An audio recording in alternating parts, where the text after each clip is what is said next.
தேசத்துக்காக ஒரு ஜெபம் என்கிற ஜெப வேலைக்கு நேராக இயேசு கிறிஸ்துவின் நாமத்தினாலே உங்களை வாழ்த்தி வரவேற்கிறேன். இன்றைய நாளிலும் உலக நாடுகளின் வரிசையில இன்றைக்கு போலந்து தேசத்துக்காக நாம் ஜெபிக்க போகிறோம். இந்த போலந்து குடியரசானது மத்திய ஐரோப்பாவில் உள்ள ஒரு நாடாகும். இதனுடைய தலைநகரம் வாசா ஆகும். இத்தேசத்தின் ரட்சிப்புக்காக நாம் இன்றைக்கு பாரத்தோடு ஜெபிப்போம்.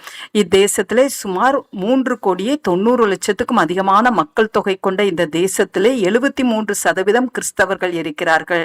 இந்த போலந்து தேசமானது 16 மாகாணங்களாக பிரிக்கப்பட்டு 380 மாவட்டங்களாக பிரிக்கப்பட்டு இருக்கிறது. இத்தேசத்தின் மீது கர்த்தருடைய ஆளுகை ஊற்றப்படும்படியாகவும் இத்தேசமானது தேவனை கண்டுகொள்ளும்படியாகவும் ரட்சிப்பு கர்த்தருடையது என்ற வார்த்தையின்படி இங்குள்ள ஒவ்வொருவரையும் தேவன் ரட்சிக்கும்படியா இன்றைக்கு நாம் பாரத்தோடு நாம் ஜெபிப்போம். நாம் யாவரும் கண்களை மூடி தேவனை நோக்கி பார்ப்போம்.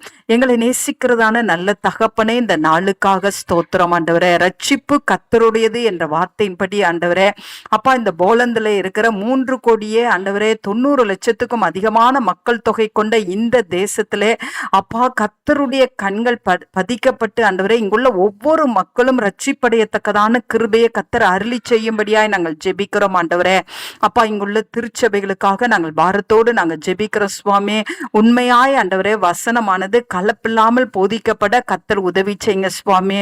ஆண்டவரே ஒவ்வொருவரும் பக்தியோடும் ஆண்டவரே தேவனை ஆராதிக்கிற கிருபையை கர்த்தர் அருளி செய்யும்படியாய் ஜெபிக்கிறேன் சுவாமி.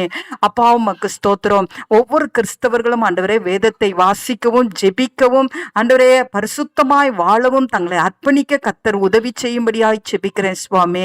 ஆண்டவரே உம்மை நன்றியோடு உம்மை துதிக்கிறேன் சுவாமி. ஒவ்வொருவருடைய பாவங்களும் இயேசு கிறிஸ்துவின் ரத்தத்தினால கழுவப்பட்டு ஒவ்வொருவரும் பரிசுத்தமாக்கப்பட கர்த்தர் உதவி செய்யும்படியாய் நாங்கள் ஜெபிக்கிறோம் ஆண்டவரே.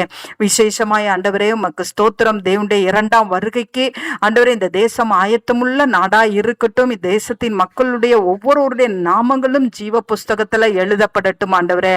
இத்தேசத்தை கர்த்தர் பாதுகாத்து கொள்ளுங்க ஆண்டவரே. இத்தேசத்தை சுற்றி கர்த்தருடைய வேலி அமைக்கப்படட்டும் ஆண்டவரே. உமக்கு ஸ்தோத்திரம். இங்குள்ள மக்கள் ஒவ்வொருவரையும் ஆசீர்வதிங்க. சிறுவர்கள், வாலிபர்கள், முதியவர்கள் ஒவ்வொருவரையும் ஆண்டவரே ஆசீர்வதிங்க. ஒவ்வொருவரும் ரட்சிப்படையட்டும். அந்த நல்ல கிருபையை கர்த்தர் ஊற்றுகிறபடினால் நன்றி. இயேசுவின் மூலம் ஜெபிக்கிறேன் நல்ல பிதாவே. ஆமேன், ஆமேன்.